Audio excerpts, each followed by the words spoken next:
The article title I did was Writing Centers and Disability, Enabling Writers Through an Inclusive Philosophy. And I retrieved this article from Praxis as well.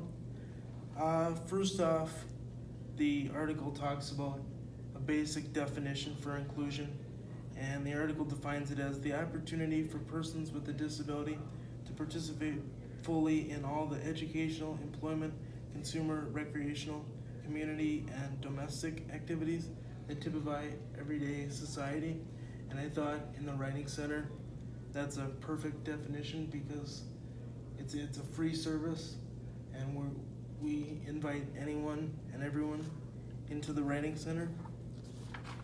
And then the article talks about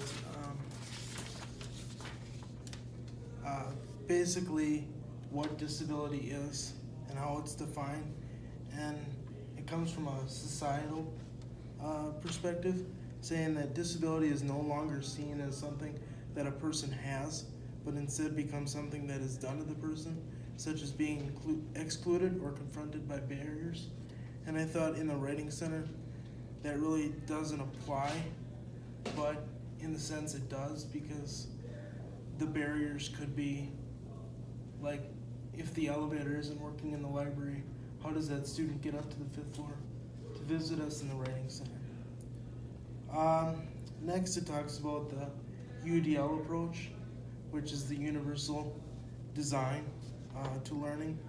And that's where I incorporated the textbook's ideas of the 3 learning styles: auditory, visual, and kinesthetic, and how each person's learning style can be different, whether or not that person has a disability at all.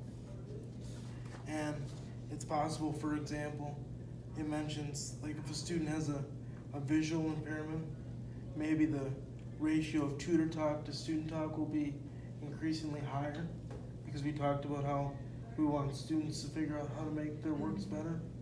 But if it's a visual impairment, maybe that student learns better through auditory learning. Then it talks about general strategies, and this all goes back to kind of the 3 previous presentations about how disabilities are solely dependent on if the person makes it clear that he or she has a disability. And if he or she has a disability and states that to us directly, that we should just help them with whatever they need. I know this article talks about breaking the task into smaller, doable steps, and also writing notes for the student if that's their best learning style. And then lastly, and this is where it touches me the most, it talks about hiring Writing Center tutors with disabilities and how there's such a shortage of that. And I talked about how, well, in order to be a Writing Center tutor, you have to take this class. And so, let's see, there was a statistic that says 3.2% of Writing Center directors identified as having a disability. Now, that number's a little, I don't know how to put this, that number's a little misconceptual, because some people, if their disability is mild enough, they don't identify as having a disability. And then it briefly touches on discrimination that people with disabilities face, whether that's a student or a tutor or even a Writing Center director, such as just the change of status of their disability, going from mild to not being considered disabled at all, or just any environmental discrimination. Questions, comments?